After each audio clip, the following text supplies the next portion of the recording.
Thanks for staying with us. Time for major stories. The People's National Party is raising concerns about the government's response to the dengue outbreak that the country is currently facing.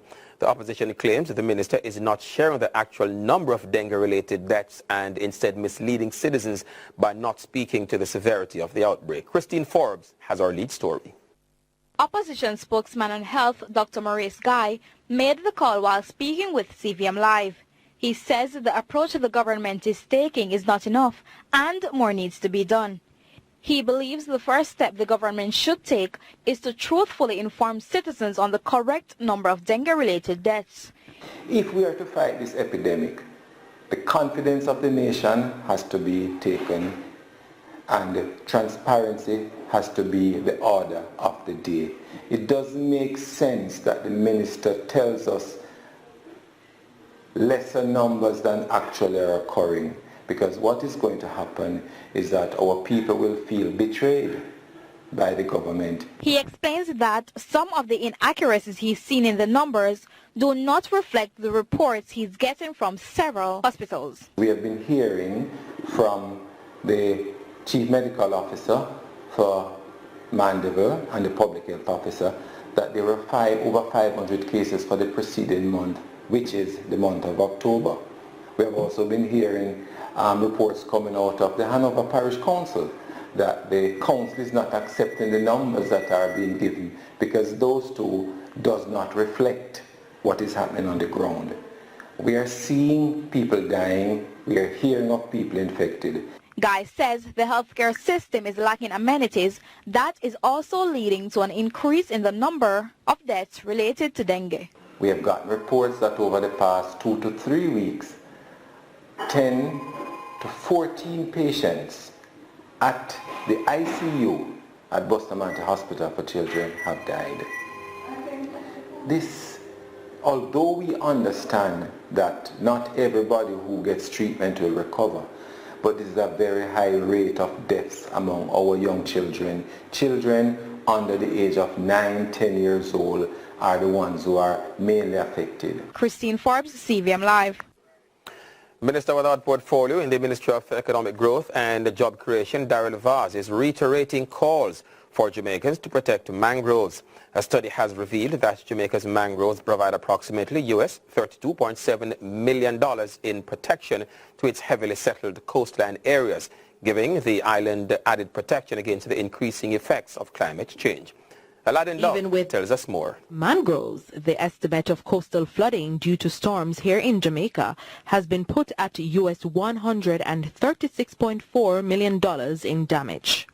That's word from the minister without portfolio in the Ministry of Economic Growth and Job Creation, Darrell Vaz. However, what is alarming is that without mangroves, the estimated damage from flooding would be US $169 million annually. Our mangroves are therefore estimated to provide US $32.7 million in protection to our coastline. In essence, the value of our mangroves, our mangrove forests in terms of the flood risk reduction is more than $2,500 per hectare per year. Vaz adds that when you factor in the protection of approximately US $2.4 billion in assets, people and infrastructure during storms, the value of mangroves is more than US $186 million per hectare of mangroves. These aren't figures to be ignored, given the mere fact that Jamaica's ability to achieve economic growth and sustainable development depends on how well the country is able to mitigate and adapt against the impacts of climate change. Mangroves act as a first and most significant line of defense against these impacts. Their location between the land and the sea, their durability and flexibility make them a haven for biodiversity and add to their usefulness and productivity. Vaz notes that planting new mangroves and conserving the existing mangrove forest may help to mitigate further coastline erosion. At the same time, he commends the Forestry Department, which is currently conducting an assessment of all the mangroves across Jamaica to determine the national baseline status with regard to spatial distribution, composition, and health. Since the assessment started in January 2019, the Forestry Department has completed approximately 4,600 200 hectares. Aladdin Love for CVM Live. The Anti-Trafficking in Persons Vice Squad says it is on the hunt for those who recruit, transport, transfer and harbor people by force, whether by abduction or coercion for an improper use, including forced labor or sexual exploitation. Speaking at the Lions Club of Port Antonio recently, head of the unit gave the latest on operations by the squad. Robin Williams reports.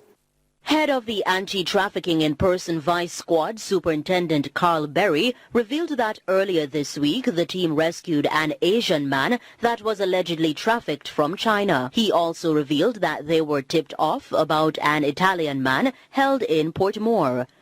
The senior officer warned that children are also being trafficked in Jamaica. He cites a more recent case of a Guyanese teenager. We picked up a Guyanese girl, 15 years old. She came down Friday. We rescued her the Saturday night at 10. She became 15 at midnight. And guess what? She was forced into a life of sexual slavery. And during that time of Friday afternoon to Saturday night, she picked up all the STDs known to man. In 2018, the Court of Appeal upheld a ruling by the Supreme Court to convict a St. Elizabeth man who had trafficked and raped a Haitian teenage girl. She was taken from Haiti under the guise of a better life in Jamaica. She was raped by the man and his common-law wife for 4 years. According to the World Global Slavery Index 2018, an estimate of 40.3 million people are enslaved across 167 countries. The most recent Trafficking in Persons report by the United States ranked Jamaica in the upper second tier in its fight against the crime. Jamaica reportedly has had more than 7,600 instances. The superintendent says that since 2005, they have made almost 100 arrests. There are 7,000 victims. Can you see a significant statistical number in 96? No. No, the question is, what are we going to do now? Superintendent Berry says the team is on the lookout for any acts of human trafficking. He cites that the victims, mostly women, can be found in massage parlors, bars and strip clubs, and even in resort areas, hotels and nightclubs. He says there are 116 strip clubs in Jamaica and some 56 massage parlors, many of them unregulated. In the recent check, we learned that they have a product called half an hour. $3,500. One name Over the Moon, OVADA Moon, $9,500. Robian Williams for CVM Live. The Kingston and St. Andrew Municipal Corporation is working on several beautification projects across the parishes. The Mayor, Delroy Williams, says the Kingston waterfront is one of their main projects, which will be transformed into a recreational space. Here is Khadija Thomas with that story. The Kingston waterfront is being redeveloped as part of the Kingston and St. Andrew Municipal Corporation KSAMC beautification project. With several businesses within this space, the Mayor Delroy Williams says plans are underway to further transform the area. We have been doing some renovation works today to the pedestrian walkway, the sidewalks and other pedestrian walkways, so that our residents who come here, so that they can find it more enjoyable and so that it's easier for them to move around the waterfront, but also to enhance the aesthetic of the waterfront. While not wanting to disclose the details, Williams goes further to note that plans are in place for another major project. He, however, explains that the present work is being facilitated by engineers from the KSAMC and National Works Agency. We started 2 months ago, but when we encountered the issue here along the seawall, we paused just to consult with NAA and other agencies. So persons are quite hopeful. Persons are beginning to believe in Kingston and the direction we are taking it, and I believe that a lot is happening and a lot more will happen, and a lot will pick up speed as we go along, because more and more persons are believing. Khadija Thomas, CVM Live. Prime Minister Andrew Holness was the keynote speaker at the official renaming ceremony of the Spalding High School held recently. The Prime Minister says that the government is continuously working to create an education system that caters to every child and facilitates those that require more attention than others. Christine Forbes reports. The Clarendon-based secondary school was renamed in honor of Alphonsus Davis, who served as principal at the institution for over 20 years. Prime Minister Andrew Holness says the move to rename the school was a result of the transformative efforts of Davis towards the overall development of the school. And you have shown the physical representation of transformation. You have not single-handedly, but clearly been the driving force behind 23 new classrooms. That's literally building out an entire school.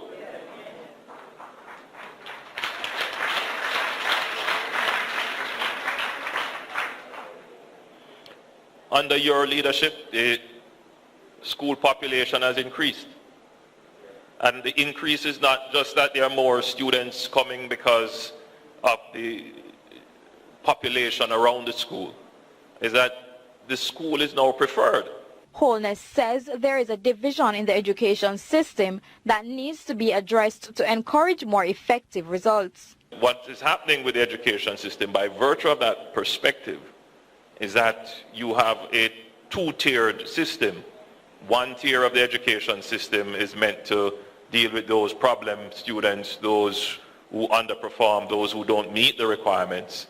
And then there's another set of schools that only deal with the best and the brightest. That is not the best way for the society to progress. Davis, while addressing the ceremony, says had it not been for the help of the partnership with other stakeholders, the transformative efforts would have been in vain. This school renaming stands for the spirit of unity and tenacity of purpose among all members of staff and stakeholders, although it is named in my honor. I was able to achieve because we all shared the vision and we worked together despite the challenges. Christine Forbes reporting for CVM Live.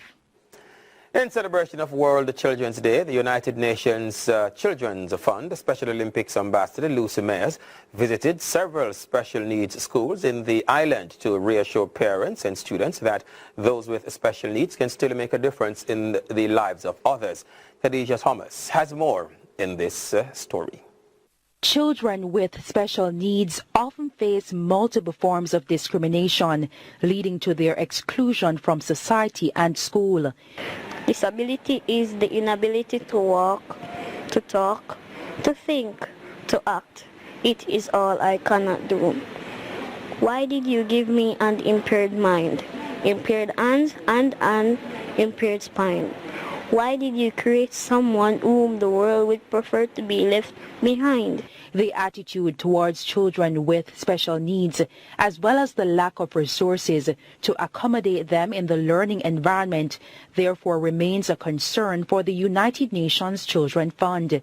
UNICEF Ambassador Lucy Mayers is working on changing that reality in Jamaica. And I am very, very happy and very, very excited to be here to speak at a bunch of schools and meet kids and play with the kids and get to know the kids and go to the big Special Olympics event. We were here about 2 years ago, maybe 3 years ago, and we were so excited to come back and see everybody again and see everything that's been going on. As part of her visit, the UNICEF ambassador spoke at the Stony Hill Primary, Junior High and Infant School and Genesis Academy and Skills Training Center.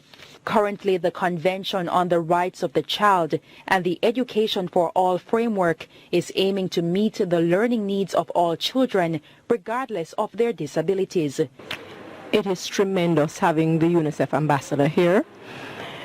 So much so because we want to partner with anyone who will partner with us, because we know that our children have the ability to shine, and Lucy is truly a dream. Khadija Thomas, CVM Live. We're taking a quick break here on CVM Live. Next, we have news from